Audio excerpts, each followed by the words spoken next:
Welcome student.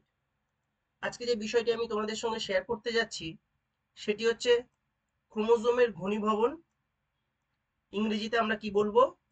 Condensation of chromosome. একে আবার আমরা কি বলতে পারি? কম্প্যাকশন অফ ক্রোমোজোম বা compaction of DNA.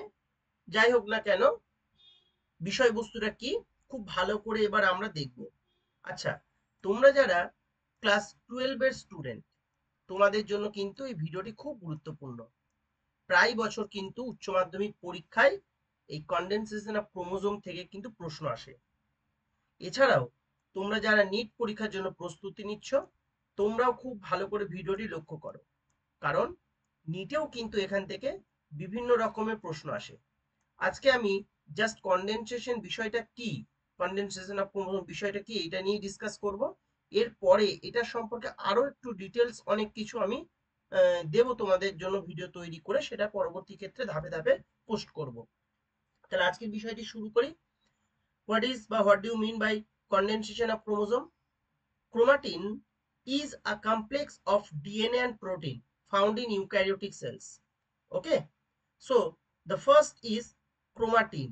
Okay, chromatin is a complex of DNA and proteins that are found in eukaryotic cells. The primary function is to package long DNA molecules into more compact, denser structure. Okay, so now the question is what is chromatin. তোমরা জানো প্রত্যেকে, তাও আমি একবার বলে দিচ্ছি। Chromatin complex of DNA, একটু আগেই বলা হলো, DNA and proteins, RNA also, within the cells of nucleus, out of which chromosomes condense during a cell divisions, obviously in eukaryotic cells. দেখো, ক্রোমোজোমের গঠনে, যেটা আমি বাংলাতে লিখেছি, দেখো ক্রোমোজোম গঠনে বিশাল লম্বা আকারের ডিএনএ প্রোটিনের সঙ্গে আবদ্ধ হয়ে অনেক ক্ষুদ্র ক্ষুদ্র আকারে ক্রোমোজোম সৃষ্টি করে। একে আমরা কি বলি? ক্রোমোজোম ঘনীভবন বা ডিএনএ ঘনীভবন। তার মানে বিষয়টা কি দাঁড়ালো? বিষয়টি হলো, আমাদের ধরো মানব দেহে একটি কোষ নিউক্লিয়াসে, মানে একটি কোষ নিউক্লিয়াসে প্রায় 2 মিটার ডিএনএ থাকে। আমাদের এই একটি কোষের নিউক্লিয়াসে 2 মিটার মতো ডিএনএ থাকে, তাহলে বুঝতে পারছো কতটা বড়। কিন্তু দেখো, কোষ তো মাইক্রোস্কোপিক, কতটা ছোট্ট জায়গা, তাহলে ওই ছোট্ট জায়গায় কিন্তু এত বড় অংশটি ডিএনএটি কিন্তু ঢুকে থাকে। তাহলে বিষয়টা কি করে ঢুকে থাকে, এটাই হচ্ছে আলোচ্য বিষয়। তাহলে কি বললাম? মানব দেহে একটি কোষ নিউক্লিয়াসে প্রায় 2 মিটার ডিএনএ থাকে, আর এই ডিএনএ মাত্র 3 μm পরিধির নিউক্লিয়াসের ভিতরে অবস্থান করে। তাহলে যে নিউক্লিয়াসের পরিধি, সেই নিউক্লিয়াসের পরিধিটা কত বললাম? 3 μm। তাহলে বুঝতেই পারছো, যেখানে একটা ডিএনএ প্রায় 2 মিটার হয়, একটা ডিএনএ কি বলা হলো? প্রায় 2 মিটার। তাহলে এই 2 মিটার ডিএনএটা একটা কোষের যে নিউক্লিয়াস, কোষের যে নিউক্লিয়াস, সেই নিউক্লিয়াসের মধ্যে কি থাকছে? অবস্থান করছে। তাহলে এত বড় একটা অংশ একটা ছোট্ট পরিধির মধ্যে কি করে থাকছে? আমরা যদি আরো একটু বড় করে দেখি, তাহলে এমন দাঁড়াবে যে মানুষের সারা দেহে যেখানে প্রায় 50 ট্রিলিয়ন কোষ আছে, তাতে প্রায় 100 ট্রিলিয়ন মিটার ডিএনএ আছে। এমন পরিমাণ ডিএনএ দিয়ে যদি আমরা এই পৃথিবীকে বা পৃথিবী থেকে সূর্য পর্যন্ত যাতায়াত শুরু করি, তাহলে বুঝতেই পারছো 50 ট্রিলিয়ন কোষ আছে, তাতে প্রায় 100 ট্রিলিয়ন মিটার, 100 ট্রিলিয়ন মিটার কি রয়েছে? ডিএনএ আছে। তাহলে আমরা যদি পৃথিবী থেকে সূর্যে যদি যাতায়াত শুরু করি, তাহলে যদিও সম্ভব নয়, জাস্ট কথার কথা বলা হচ্ছে, তাহলে পৃথিবী থেকে সূর্য পর্যন্ত প্রায় আমরা 300 বার যাতায়াত করতে পারবো। তা আমাদের আমাদের শরীরে তাহলে কত বড় ডিএনএ আছে দেখতে পাচ্ছ, মানে ব্যাপারটা বুঝতে পারছো? তাহলে এত বড় ডিএনএটা কি করে এই কোষের, একটা কোষের ছোট্ট একটা অংশে রয়েছে? তাহলে সূর্য থেকে পৃথিবীর দূরত্ব প্রায় 150 বিলিয়ন মিটার আমরা ধরে নিচ্ছি। তাহলে এই পরিমাণ ডিএনএ পৃথিবীকে মধ্যে অক্ষাংশ বরাবর 2.5 মিলিয়ন বার জড়িয়ে ফেলতে পারবে। তাহলে যদি আমরা পৃথিবীকে জোড়াই ডিএনএ দিয়ে 2.5 মিলিয়ন এতবার কিন্তু পৃথিবীকে আমরা জড়িয়ে ফেলতে পারবো।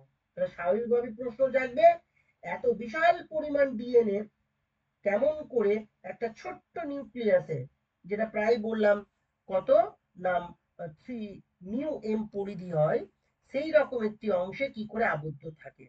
তাহলে এটাই হচ্ছে আমাদের কাছে একটা প্রশ্ন। এটাকেই আমরা কি বলছি, কনডেনসেশন অফ ক্রোমোজোম বা DNA. Chromosome condensation is a dramatic recognition of the length thin chromatin strands into compact short chromosomes that occurs in mitosis as well as in meiosis। ওই যে সেল ডিভিশন যেটা বলা হলো একটু আগে। ওকে, বেশ। তাহলে এই যে ক্রোমোজোমের এমন ঘনীভবন বা কম্প্যাকশন, সেটা তিনটে ধাপে হয়ে থাকে। তিনটে ধাপে। ফার্স্ট আপ আমি একটু এই ধাপগুলি নিয়ে আমি পরবর্তী ক্ষেত্রে কিন্তু আলাদা আলাদা করে ডিসকাস করব ভিডিও দিয়ে। আজকে শুধু জাস্ট স্টেপস গুলিকে বলা হচ্ছে। ফার্স্ট লেভেলে কি হচ্ছে, first level compaction in the formation of chromosome. First level of compaction in the formation of chromosome, এইখানে আমরা নিউক্লিওজোম স্ট্রাকচারের কথা আমরা দেখব। পরে আমি নিউক্লিওজোম স্ট্রাকচার নিয়ে তোমাদের আলাদা ভিডিও পোস্ট করব। নিউক্লিওজোম কিন্তু উচ্চ মাধ্যমিক পরীক্ষায় প্রায় বছর 3 মার্কসের কোয়েশ্চেন আসে, হোয়াট ইজ নিউক্লিওজোম বা নিউক্লিওজোমের স্ট্রাকচারের বর্ণনা নিয়ে। আমি পরবর্তী ক্ষেত্রে একটা কিন্তু ভিডিও এই নিয়ে আলাদা পোস্ট করব। বারবার বলছি, নিউক্লিওজোম থেকে কিন্তু 3 মার্কসের প্রশ্ন হয় উচ্চ মাধ্যমিক পরীক্ষায়, তাই খুব ভালো করে বিষয়টি লক্ষ্য রাখবে। Second level of condensation in chromosome organisation. Second লেভেলে কি হচ্ছে, কনডেনসেশন ইন ক্রোমোজোম অর্গানাইজেশন। এই যে সেকেন্ড লেভেলটা, যেখানে আমরা কি বললাম না, কনডেনসেশন ইন ক্রোমোজোম অর্গানাইজেশন মানে ক্রোমোজোম ঘনীভবনের যে দ্বিতীয় ধাপ, সেই ধাপটাকে বর্ণনা করার জন্য দুটো মডেল আছে। দুটো মডেল, এদের মধ্যে অর্থাৎ কিভাবে দ্বিতীয় ধাপে বা সেকেন্ড স্টেজে ঘনীভবন হয়, সেটাকে এক্সপ্লেন করার জন্য বা বোঝানোর জন্য দুটি প্রপোজড মডেল আছে। সেটা হচ্ছে কি, এক সলিনয়েড মডেল, দুই জিগজ্যাগ মডেল। এই সলিনয়েড মডেল এবং জিগজ্যাগ মডেল, এটা নিয়েও কিন্তু 3 মার্কসের কোয়েশ্চেন হতে পারে বা হয়। অর্থাৎ এইটা নিয়েও আমি পরবর্তী ক্ষেত্রে আলাদা করে একটা ভিডিও কিন্তু পোস্ট করব, তাই খুব ভালো করে কিন্তু তোমাদেরকে দেখতে হবে। যেমন সলিনয়েড যে মডেলটি, সেই সলিনয়েড মডেলটি দিয়েছিলেন ফিঞ্চ ফিঞ্চ এবং ক্লুক। ফিঞ্চ এবং ক্লুক আমি পরবর্তী ক্ষেত্রে ডিসকাস দেব অন্য একটি ভিডিওর মাধ্যমে। এবং জিগজ্যাগ মডেলটি দিয়েছিলেন বিজ্ঞানী ক্রায়োলেট্রন। ওকে, যাই হোক, আমি পরবর্তী ক্ষেত্রে যে স্টেপটা হচ্ছে বা third steps condensation of chromatin and formation of metaphase chromosome. Okay, তাহলে মেটাফেজ যে ক্রোমোজোম, সেটা হচ্ছে তোমার থার্ড স্টেপে। বেশ, তাহলে আমরা এই যে ভিডিও, সেই ভিডিও যেটা পরবর্তী স্লাইড তোমাদের জন্য আমি রেডি করেছি, সেটা দেখতেই পাচ্ছ কি, লেভেলস অফ কম্প্যাকশনস। লেভেলস অফ, এখানে একটা ছোট্ট ফর্মে কিন্তু আমি এই 6টা পয়েন্টে তোমাদের জন্য এই লেভেলসটাকে এনেছি, যে কিভাবে কিন্তু কনডেনসেশনটা হচ্ছে। তারপর এখানে একটা ছবি আছে, আমি পরে আসছি। এখানে কিছু কি পয়েন্টস আছে।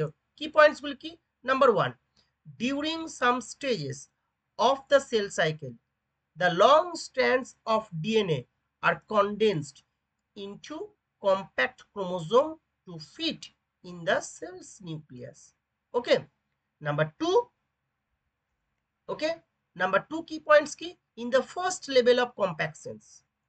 তাহলে এখানে আমরা কি বলা হলো, during some stages of the cell cycle the long strands of DNA are condensed into compact chromosomes to fit in the cell's nucleus। তাহলে অত বড় ডিএনএটা ক্রোমোজোমের মধ্যে কি হয়েছে, কনডেন্সড হয়ে যাচ্ছে এবং সেখানে ফিট হচ্ছে।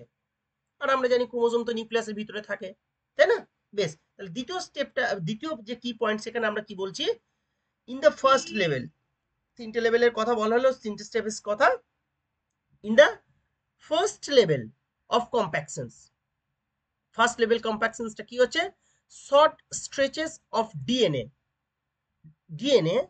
Double helix worked around a core 8 histone proteins at regular intervals along the entire length of chromosome.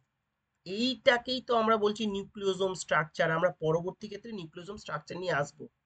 দেখো আমি এইখানটাতে বলার পরে এখানে এই যে ধরো এটা একটা কি ক্রোমোজোম, এখানে কি বলছে ডুপ্লিকেটেড ক্রোমোজোমস। ওকে, নেক্সট এখানে কি বলা হচ্ছে ফার্দার কনডেনসেশন অফ ক্রোমাটিন।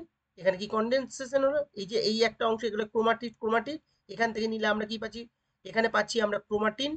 এখানে কি পাচ্ছি দেখো এই যে ক্রোমাটিন, এখানে আমরা কি স্ট্রাকচার পাচ্ছি, এখানে ডিএনএ গুলো ঢুকে রয়েছে। আমরা জানি হিস্টোন প্রোটিন, হিস্টোন প্রোটিন আছে, অক্টামার এখানে তৈরি করছে। এই জন্য কি বলা হয়েছে দেখো কোর 8 হিস্টোন। ওকে, অক্টামার আমরা যখন এইখানে এই জন্য কি বলা হচ্ছে এটাকে nucleosome coiled into a chromatin fibres, এই যে স্ট্রাকচারটা। ওকে, এবার এই দেখো এইখান থেকে একটা অংশকে এখানে দেখা রয়েছে DNA wound around histone. Okay, এখানে কি যে around histone. Okay, this is the DNA, this is the DNA, এই যে this is the DNA and this is the histone octamer. Okay, এবার দেখো এইখানটাকে যদি একটা অংশকে নিয়ে দেখা হচ্ছে ডিএনএ ডাবল হেলিক্স স্ট্রাকচার। তাহলে এত বড় ডিএনএ ডাবল হেলিক্স স্ট্রাকচারটা কিন্তু এইটা হচ্ছে ডিএনএ ডাবল হেলিক্স। মানে এই যে এইখানে থেকে কনডেন্সড হয়ে গেছে, এটা হচ্ছে কনডেন্স স্ট্রাকচারটা, এইটা হচ্ছে কনডেন্স স্ট্রাকচার। এইটা কিন্তু কোথায় থাকছে, এইটা কিন্তু নিউক্লিয়াসের ভিতরে থাকছে, এইটা থাকছে কিন্তু। এগুলো সবই থাকে, মানে এটা এখানে এলো, তারপরে এখানে এলো, তারপরে এখানে এলো, তারপরে এখানে এলো, মানে এই দিক থেকে কি কনডেন্সড হতে হতে হতে আলটিমেট স্ট্রাকচার এখানে আসছে, যেটাকে আমরা একটু আগে কি বললাম মেটাফেজ ক্রোমোজোমে থার্ড লেভেলে যেটা হচ্ছে, তাই না? তাহলে সব থেকে বড় যদি হিসাব করে বলা এটা, তারপরে হচ্ছে এটা, তারপরে এটা, তারপরে এটা, তারপরে মানে কনডেন্সড হতে হতে এই স্ট্রাকচারটা তৈরি করছে, এই স্ট্রাকচার। এই জন্য তোকে অ্যারো সাইনটা আমি নিচের দিকে দিয়েছি। ওকে, নেক্সট 3 নাম্বার কি পয়েন্টটা কি বলা হচ্ছে, the DNA surrounding the histone core called nucleosome, যেটা একটু আগেই বললাম। এই যে পুঁথির মতো যে স্ট্রাকচারগুলো বিডেড স্ট্রাকচার, এইগুলোকে আমরা নিউক্লিওজোম বলছি। নিউক্লিওজোম নিয়ে আমরা পরে আলোচনা করব। the DNA histone complex, the DNA and histone, this is the protein, is known as chromatin. আমি একটু আগেই বললাম ক্রোমাটিন বিষয়টা কি, তাই না?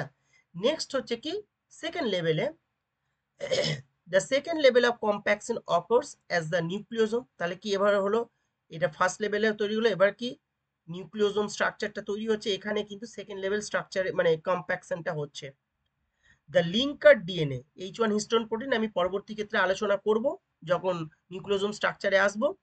Between them are coiled into 30 nanometre chromatin fibres which shorten the chromosome so it's about 50 times shorter than extended form. তাহলে এখান থেকে যখন ছোট হতে হতে আসছে এখানে, সেখানে আমরা কত যেটা লিঙ্কার ডিএনএ তে সেখানে আমরা কি পাচ্ছি 50 টাইমস শর্টার হয়ে যাচ্ছে, 50 টাইমস শর্টার হচ্ছে।